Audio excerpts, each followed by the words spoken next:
에스겔 32장 1에서 32절 말씀입니다.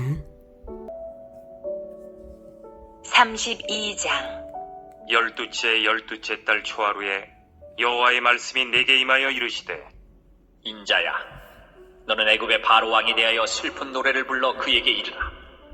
너를 여러 나라에서 사자로 생각하였더니 실상은 바다 가운데의 큰 악어라. 강에서 튀어 일어나 발로 물을 휘저어 그 강을 더럽혔도다. 주 여호와께서 이같이 말씀하셨느니라. 내가 많은 백성의 무리를 거느리고 내 그물을 내 위에 치고 그 그물로 너를 끌어오리로다. 내가 너를 무태 버리며 들에 던져 공중의 새들이 내 위에 앉게 할 것이며 온 땅의 짐승이 너를 먹어 배부르게 하리로다. 내가 내 살점을 여러 산에 두며 내 시체를 여러 굴짝에 채울 것이며 내 피로 내 헤엄치는 땅에 물대듯 하여 산에 미치게 하며 그 모든 개천을 채우리로다. 사랑하는 형제 여러분, 7월 8일 토요일 저녁 목상에 오신 것을 환영합니다. 에스겔 31장에서는 애굽에 임하게 될 멸망의 이유를 교만했던 아수르 제국의 갑작스러운 멸망에 빗대어서 예언을 했는데요. 이제 32장은 1절에 12째 해 12째 달 즉 31장 예언이 있은 지 1년 이상 지난 후이고요. 보다 직접적으로 애굽을 그물에 걸린 악어로 비유하며 애가로서 예언을 합니다. 2절 너를 바로죠. 애굽의 바로왕, 너를 여러 나라의 사자로 생각하였더니 실상은 바다 가운데 큰 악어라. 강에서 튀어 일어나 발로 물을 휘저 그 강을 더럽혔도다. 악어로 번역된 탄이는 본래 바닷속이나 땅 위에 사는 괴물을 가리키는 용어입니다. 따라서 영역 성경에도 반드시 악어로만 번역하지는 않고요. 용 또는 고래 등으로 번역하기도 합니다. 사자로 생각하였더니 실상은 바다 가운데 큰 악어라. 이것은 애굽 통치자가 과거에는 열국의 위험을 떨치며 뛰어난 통치력을 발휘했지만 이제는 비겁하며 불의한 보잘것없는 존재로 되었다는 것을 의미합니다.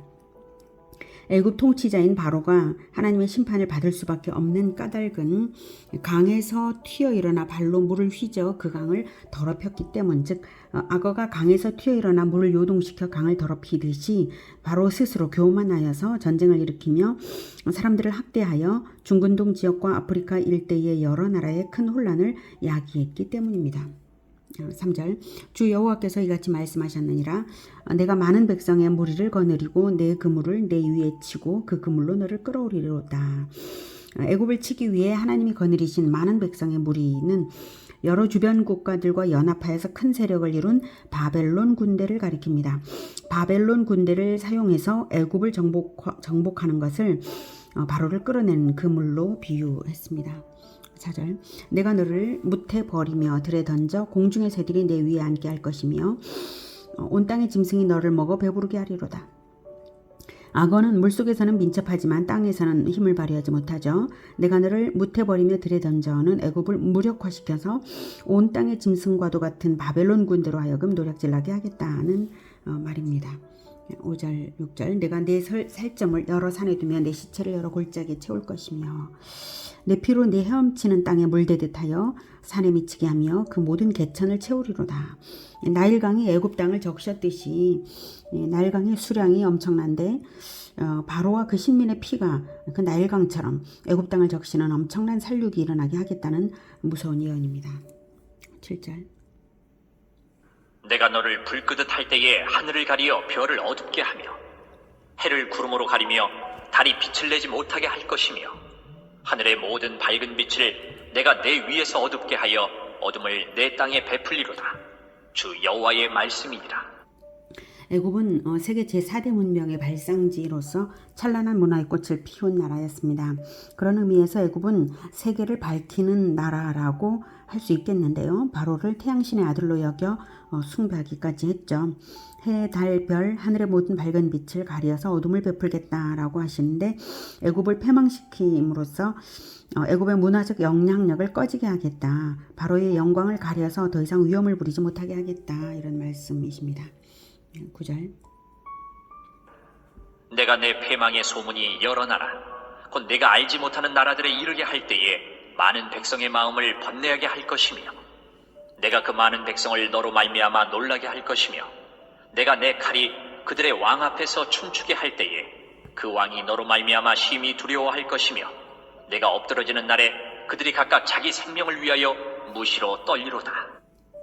애굽의 처참한 패망의 소문이 먼 나라에까지 이를 때에 그 나라들이 두려움을 가지게 될 정도의 패망이라는 것입니다. 소문을 듣는 열국들도 자기들도 하나님의 징벌의 대상이 되면 어쩌나 하고 두려워하게 될 것이라는 것입니다. 여기서 내 칼이 그들의 왕 앞에서 춤추게 할 때라는, 여기서 내 칼은 징벌의 도구로 사용하신 바벨론 군대를 가리키고요. 그들의 왕과 이제 너로 말미암아, 너는 애굽의 바로를 가리키고요. 그리고 그 왕들과 또 그들이 이제 두려워한다라고 했을 때 그들은 바로 먼 나라의 왕들입니다. 강대하였던 바로의 패망을 보면서 애굽과 동일한 범죄를 저지른 그 열국들도 두려워 떨 수밖에 없다는 것입니다. 11절. 주 여호와께서 이같이 말씀하셨느니라. 바벨론 왕의 칼이 내게 오리로다. 나는 내 무리가 용사 곧 모든 나라의 무서운 자들의 칼에 엎드러지게 할 것이며 그들이 애굽의 교만을 패하며 그 모든 무리를 멸하리로다. 내가 또 그 모든 짐승을 큰 물가에서 멸하리니 사람의 발이나 짐승의 굽이 다시는 그 물을 흐리지 못할 것이며 그때에 내가 그 물을 맑게 하여 그 강이 기름같이 흐르게 하리로다. 주 여호와의 말씀이니라. 내가 애굽 땅이 황폐하여 사막이 되게 하여 거기에 풍성한 것이 없게 할 것이며 그 가운데의 모든 주민을 치리니 내가 여호와인 줄을 그들이 알리라. 이는 슬피 부를 노래이니 여러 나라 여자들이 이것을 슬피 부르며 애굽과 그 모든 무리를 위하여 이것을 슬피 부르리로다. 주 여호와의 말씀이니라. 네, 그 칼이 바벨론 왕의 칼이라고 명시하여서 예언하고 있습니다. 용사 곧 12절에 용사 곧 모든 나라의 무서운 자들의 칼 역시 같은 뜻이고요. 바벨론 군대를 말합니다. 애굽이 심판당하는 이유는 한마디로 애굽의 교만을 피하며 교만 때문입니다. 하나님 앞에서의 교만은 감사를 모르고 회개할 줄도 모르고 약자를 지배하는 것이 바로 교만이죠. 13절. 내가 또 그 모든 짐승을 큰 물가에서 멸하리니 그 모든 짐승은 바로 악어로 비유되었던 바로를 비롯하여 바로의 신하들과 동맹국의 지배자들을 말합니다. 다시는 그 물을 흐리지 못할 것이라는 말씀은 그들의 교만으로 인해서 약자와 백성들이 그동안 고통을 당해왔음을 알게 하죠. 13절의 결과입니다. 그때에 내가 그 물을 맑게 하여, 하나님의 심판의 결과, 그 물이 맑아져서 그 강이 기름같이 흐르게 하리로다. 주 여호와의 말씀이니라. 애굽이 징벌을 받은 결과 정화되어서 훗날에는 복음이 전파되어서 구원을 얻는 축복을 받게 될 것을 암시하는 것입니다. 기름, 성경에서 기름이라고 하는 것은 이제 성령의 기름을 의미하죠. 이제 그리스도의 초림으로 인해 애굽에도 복음이 전파되어서 구원을 받게 될 것을 의미하는 것인데요. 이것은 애굽이 황무한 기간을 지나고 나면 회복이 있을 것을 에스겔이 예언한 바 있는데 그것과 매칭이 되고 있습니다.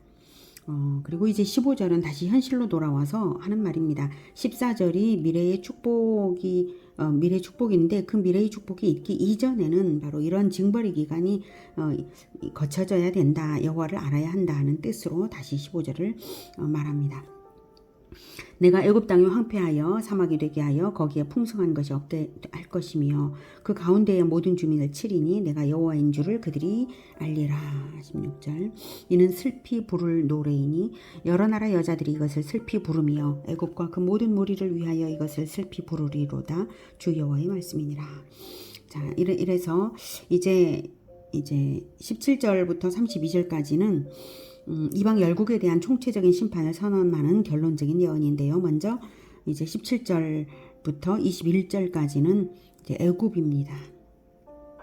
12치의 어느 달 15째 날에 여호와의 말씀이 내게 임하여 이르시되 인자야, 애굽의 무리를 위하여 슬피 울고 그와 유명한 나라의 여자들을 구덩이에 내려가는 자와 함께 지하에 던지며 이르라.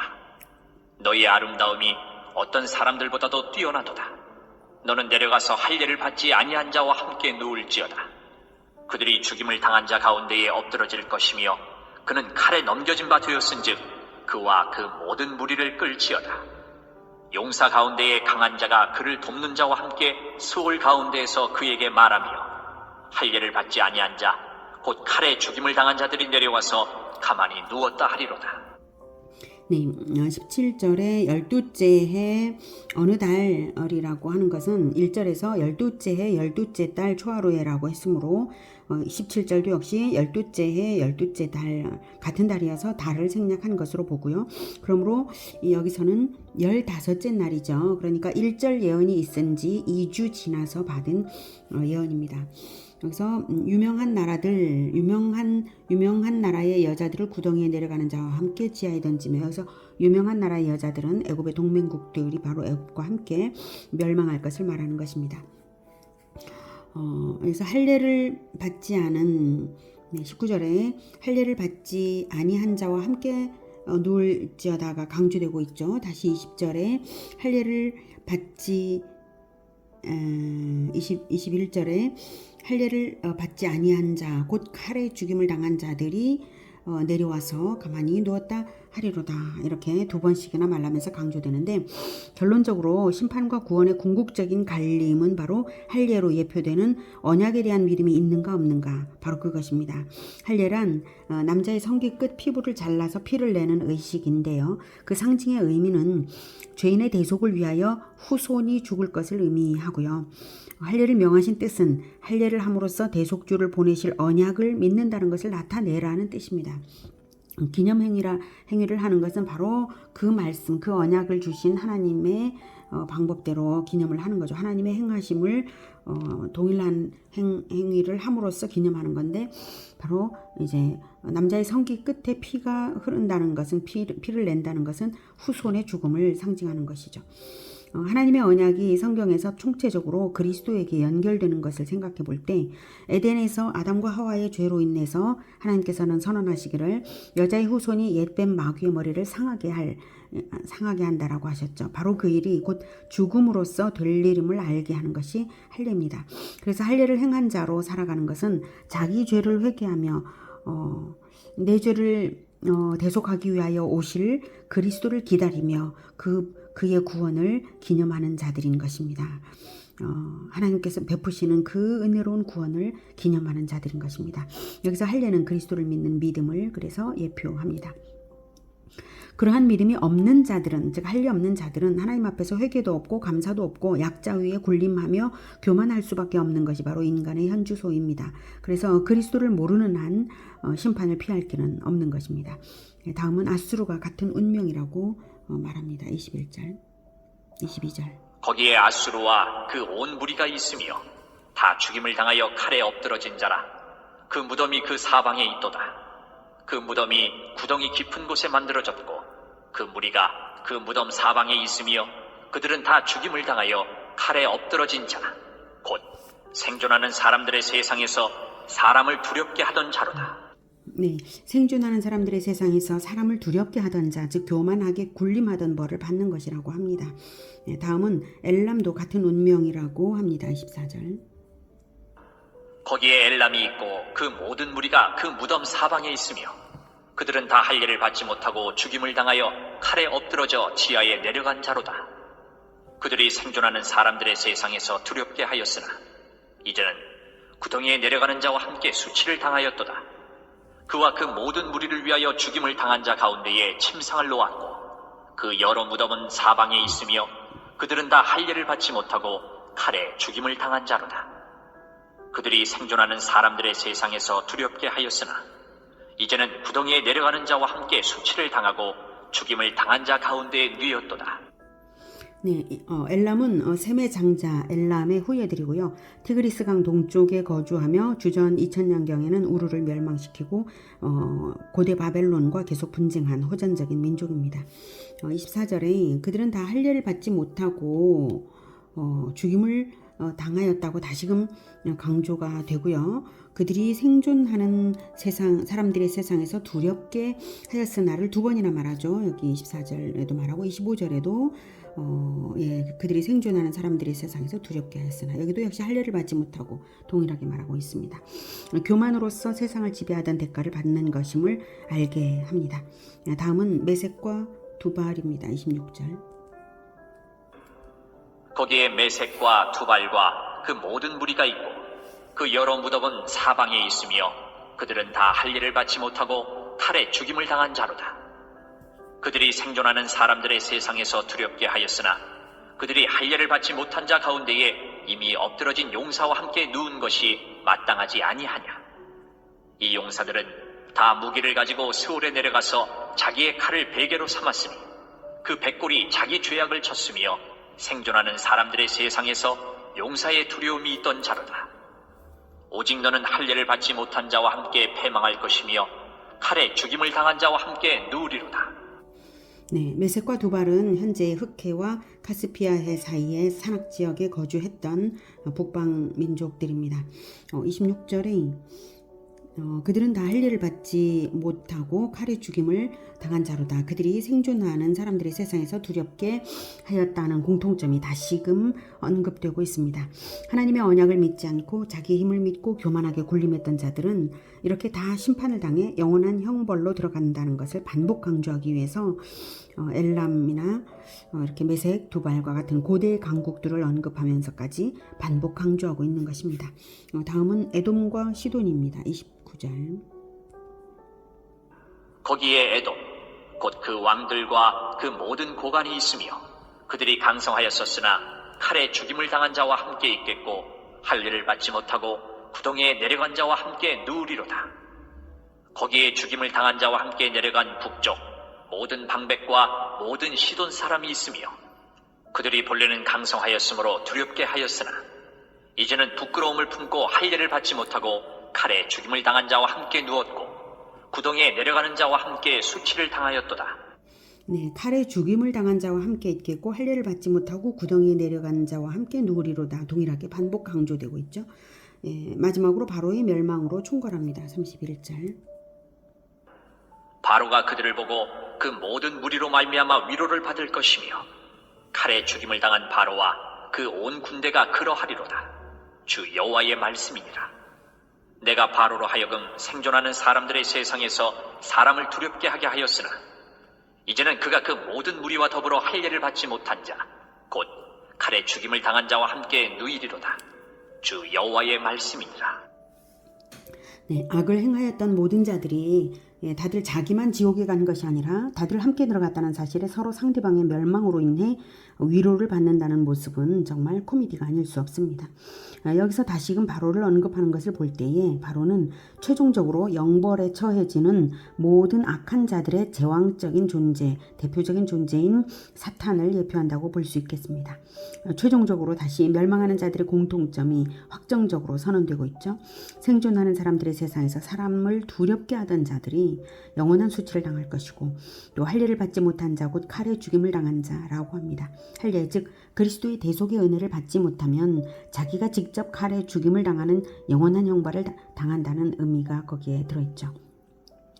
인간은 모두가 죄인인 이상 칼에 죽임을 당하는 것을 피할 수가 없는 존재입니다. 그러므로 칼에 죽임을 당하신 그리스도의 대속을 믿어서 그리스도께 소속함으로 말미암아 인류 구원을 위해 십자가를 지는 공동체가 되든지 아니면 자기가 칼에 죽임을 당하는 영원한 심판을 당하든지 둘 중 하나입니다. 우리는 본질적인 할례를 받은 자, 즉 그리스도의 대속 안에서 그리스도와 함께 십자가를 지는 믿음을 가진 자들입니다. 그리스도께서 우리를 대속하여 죽으셨으므로 우리도 그리스도를 따르는 원수 사랑의 고난길을 함께 가는 자들입니다. 이 믿음으로 인해서 심판을 면제받는 것이니 그리스도의 십자가를 따르지 않을 이유가 없습니다. 진정한 할례, 마음의 할례를 받아서 교만을 버리고 죄인 구원을 위한 희생적 사랑으로 살아가는 우리 모두가 되기를 기원합니다. 기도하겠습니다.